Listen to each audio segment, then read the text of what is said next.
my today's show live with KK. And today I have one of my favorite guests, Philip Ketron, with me. He is a senior care franchisee consultant specialized in senior care. He's a franchisee consultant, but specialized in senior care, and he's a serial entrepreneur as well. So, without doing any delay, I would like to welcome him on this show. So, here he is. Hey, Philip, welcome to my show. Hello, Kumar. Thanks for having me. How are you doing?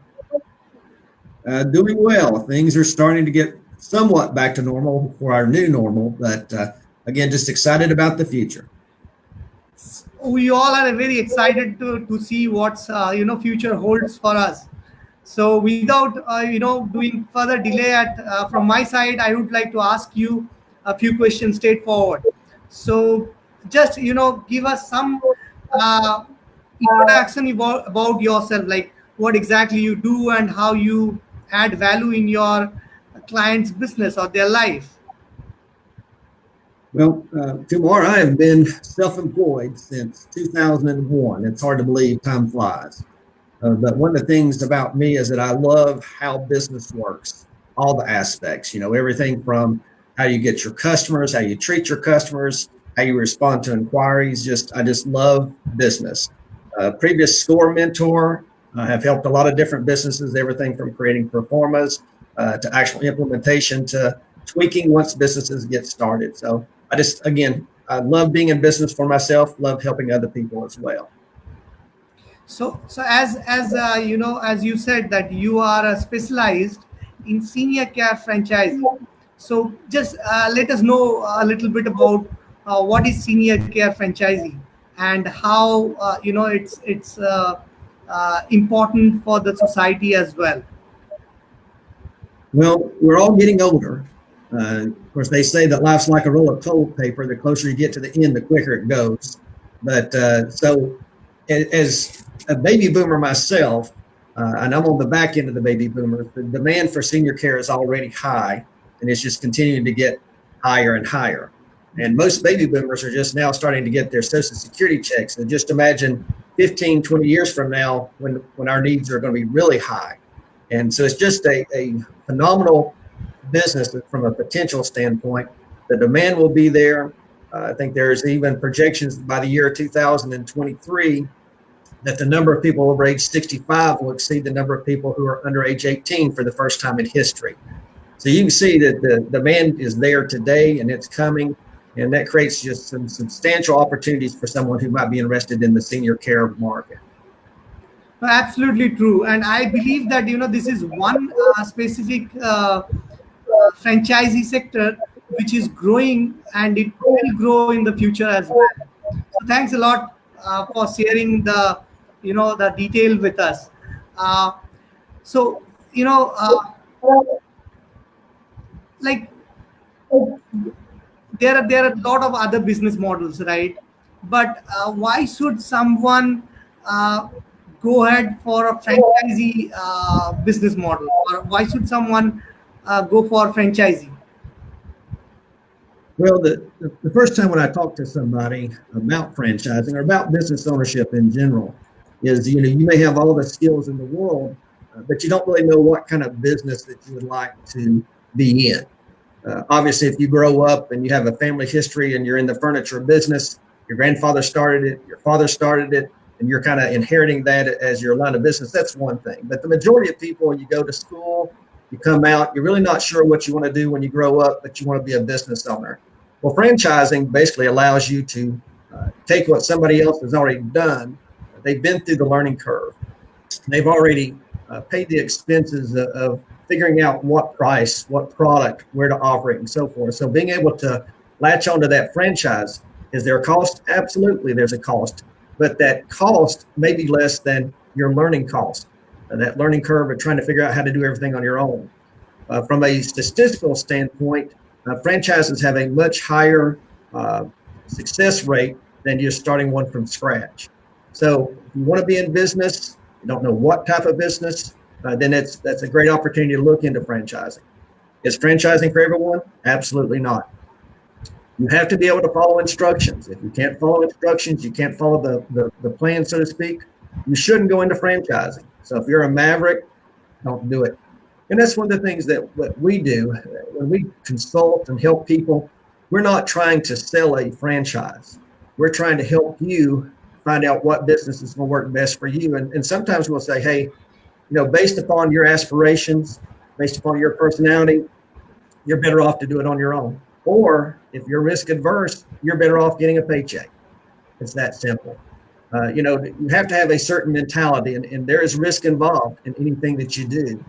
And there's risk involved in franchise. If you're not able to take on that risk, if you're risk adverse, don't go into franchise. Don't go into business, period. But the benefits, and there's really two types of benefits in any kind of business ownership. One is the income you receive each week, each month, however you pay yourself. But the biggest payout is that equity that you have at the time that you sell the business. Most people don't have second, third generation businesses. You start a business, you build it up to a certain point, and you sell it. And then that's when the big payday comes. Not to mention the flexibility. The nice thing about being a business owner is if you have a young child and they have a ball game, you don't have to ask your employer to be off. As long as you can work around your client's schedule and the needs of your clients, you can take that off and you can go and take care of that.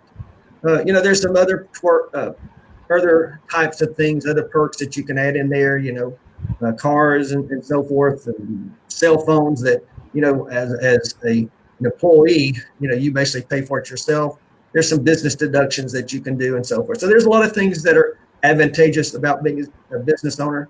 The biggest downside is the fear of failure. And that fear of failure and the cost that's associated with that. By franchising, you can reduce some of that risk. There's no guarantee, but you can reduce some of that risk.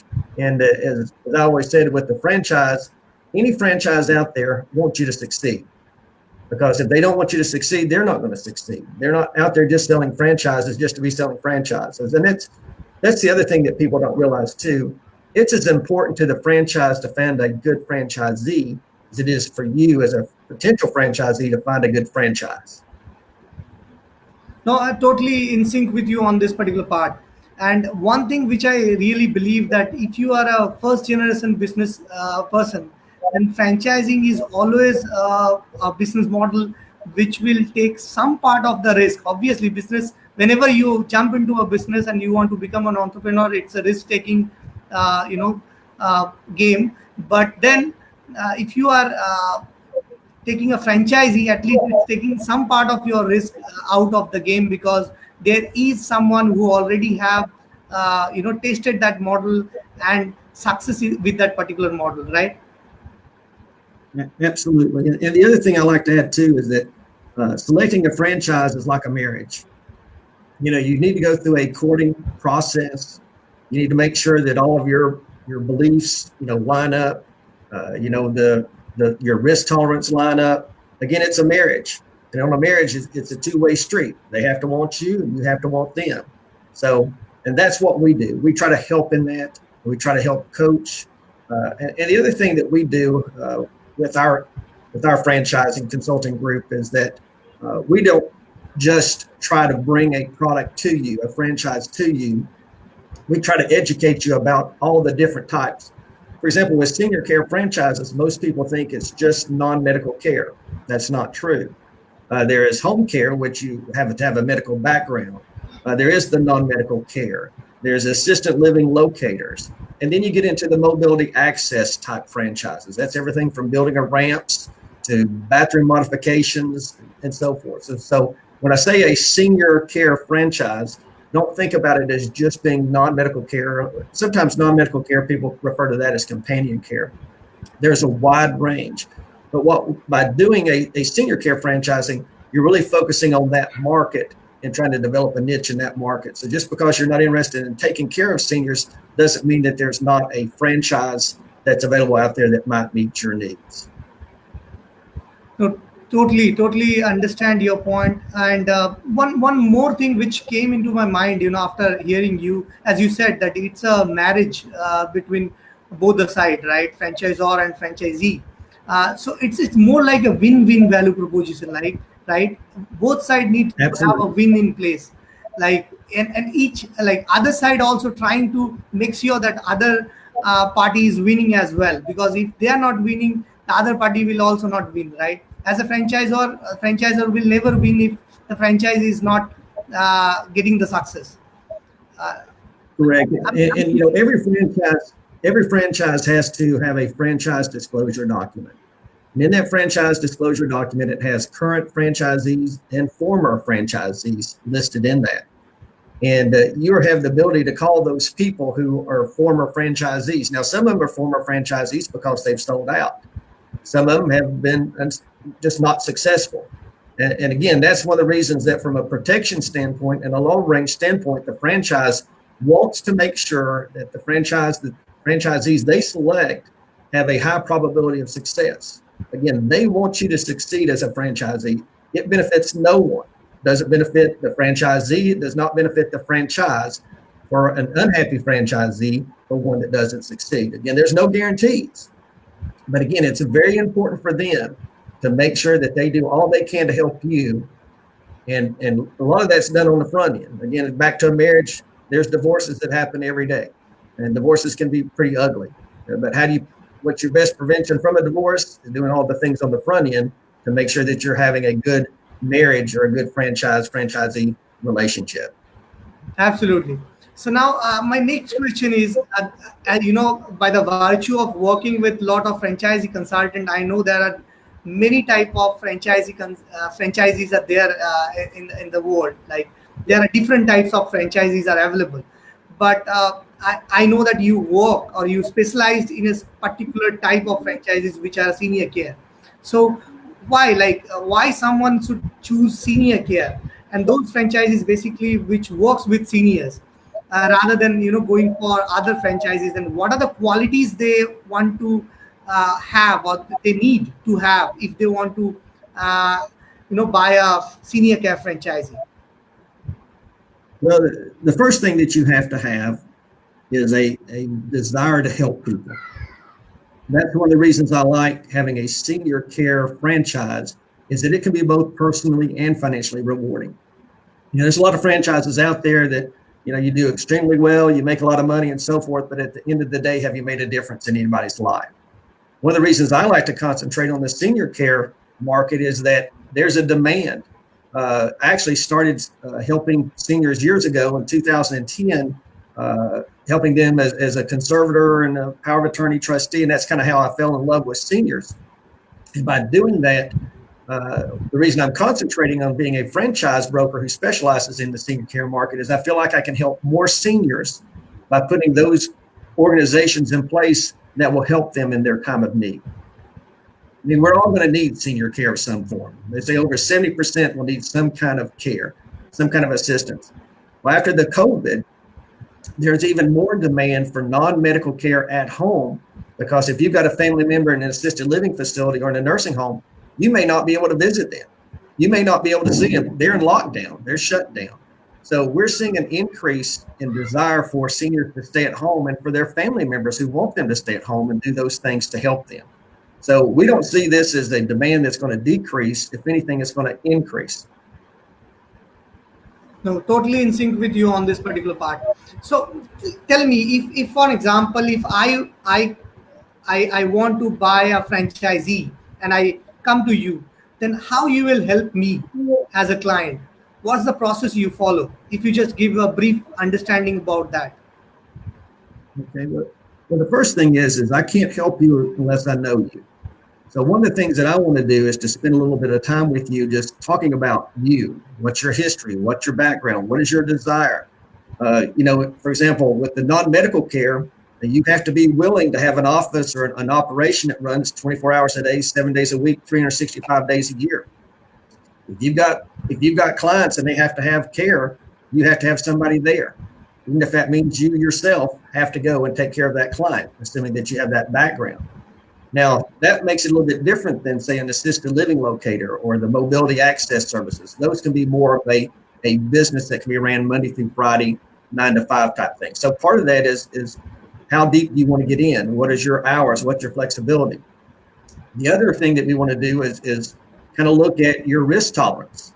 Again, I told you up front that if somebody doesn't have a high risk, not a high risk tolerance, but an educated risk tolerance, then franchising or any business may not be a good option for you. So the other thing we want to do is make sure that any family members are engaged in this. It's one thing to have a you're going down through this path, you get excited about a franchise, and then your spouse says, I just don't see us doing that, because again, you've already got one marriage. This franchise is another marriage. So again, you got to make sure you take care of the first one before you worry about the second one, so to speak.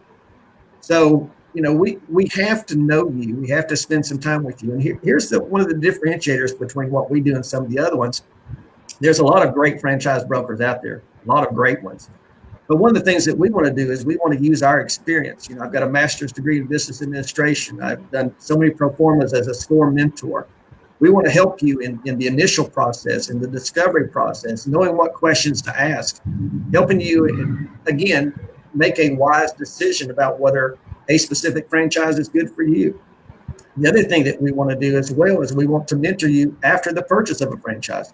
Again, there's no cost for those services. And that's the beauty of being a franchise broker. That person that's looking for a franchise, it doesn't cost them one dime, whether they go direct to a franchise or whether they use a franchise broker. We get paid by the franchise to help them, because again, we're part of the process to make sure that there's a good fit. We're part of the process to make sure this is a good marriage. The franchises actually pay us for our services, but our consulting firm, we actually go a little bit farther, and even after the purchase of a franchise, we are there to mentor them to 3 years, 5 years, whatever they want, all at no additional cost. If someone needs financing, we have financing sources through the Small Business Administration, through Benetrends, through Guidance. We have some relationships that can help them. So if they need additional financing to try to put things in place, and when it comes to business, cash flow is king. And again, we want to make sure that we help educate them to make sure they have adequate cash flow to get through the initial cost and get through 3 years, 5 years, whatever the term of their contract is. And that's the other thing too, is you always have to begin with the end in mind. One question that somebody's interested in franchising should always ask is, what are the terms for the renewal? The initial term might be 5 years, 7 years, 10 years. Okay, you get down that far, you've invested a lot of time and resources. Now, what does the renewal look like? Sometimes people are surprised that there's an additional cost at the renewal. Some franchises charge a renewal fee, some people don't. Some of those things are up for change, up for negotiation, and so forth. So again, we're just trying to help make sure. The last thing we want to do is to, again, we don't sell franchises. We coach. We try to help. What we want to do is make sure you make an informed and intelligent decision as to whether franchising is right for you. And again, the reason we concentrate on the senior care market is because the demand for those services are not based upon the economy. Who knows what's going to happen with the economy? It's going to be based upon the needs of the seniors. And there's a lot of seniors. We're going to have one of the biggest wealth transfers over the next 20 to 30 years because the seniors are the ones that have the money. They have the ability to pay. So that's what, again, makes the senior care market a nice market to look into. It's you can't really say recession resistant. There's nothing completely recession resistant, but it is definitely one of those things that I think is positioned well for the future, regardless of the economy. Totally understand. So it's basically a role of a guide, right? You people start from the beginning till the end. You be with that person and help them to take the right decision. It's like a guide who help you in every point of your journey till you reach the. Yeah, I, absolutely, and we're always a phone call or an email away. Again, even after they purchase the franchise, again, our services will continue at no cost to them. Again, our goal is we want them to succeed. Bottom line. So this is one point where I want to re-emphasize again. Like people, they don't need to spend money to hire you for your service, right? It's paid by the That's correct. franchisor, so they are not making any sort of payment from their pocket, right? You people are That's guide correct. them because you are paid by the franchisor. So that's a great thing. I think people need to know that, because many people might think that they need to make or give you your fees for your service. So Well, and even if they don't buy a franchise, there's still no cost to them. yeah, We could spend months, And if they don't buy a franchise, there's still no cost to them. Yeah, absolutely. So there is no charges from your end to the client, right? So That's if correct. you can make that marriage happen, then only you get the payment from the franchise, or otherwise it's just a service from your end which you are giving to your customer. That's great. It's some sort That's of, it. I will say, some sort of help to the society. When you do that, it helps to create business, right, in the society, and it's helped the whole economy in that way. Especially in current situation, we need more business in place, because there are a lot of people who are losing job, and if we have businesses within our society, then at least we will be able to create jobs within the society itself, and people will get their employment back. So, you talk about financing. Now I would love to know, like, there are a lot of people who really want to have a franchisee, but the problem is they might don't have the whole amount which they need to spend for the franchisee, right, for buying a franchisee. Now, how you support them? What's your role in it? Like, how you Okay. help them to get that financing help? Well, we have several relationships already pre-established. One of our relationships is with a company called Benetrends. We also have a company called Guidant Financial. Uh, they can help on a lot of different things. The Small Business Administration is put in place to help finance businesses. They have what they call a fast track program for up to $150,000. The good news is that if you're looking at a franchise, a lot of those franchises have been through this before with other prospective franchisees. So the SBA has a familiarity with the franchise.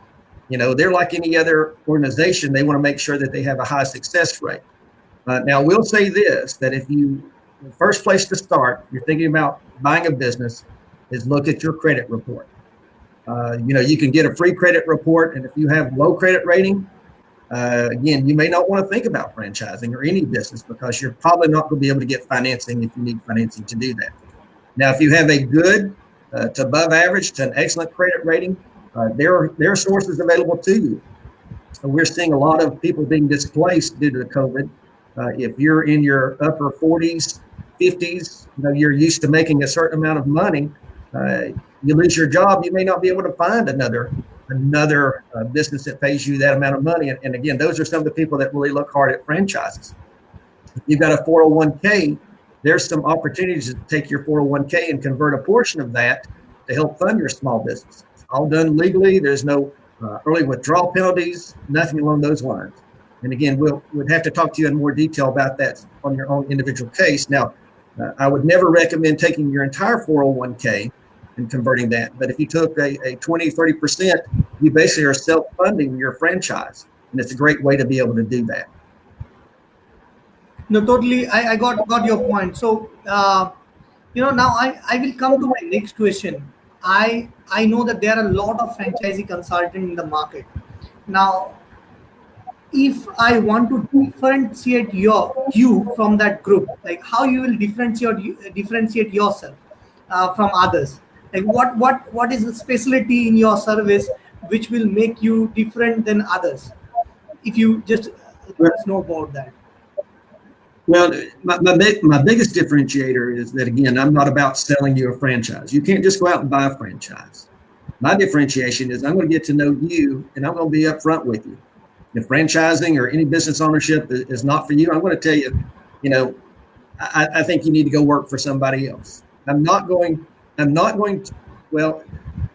perfect, but I'm going to do all that I can to help you make an informed decision.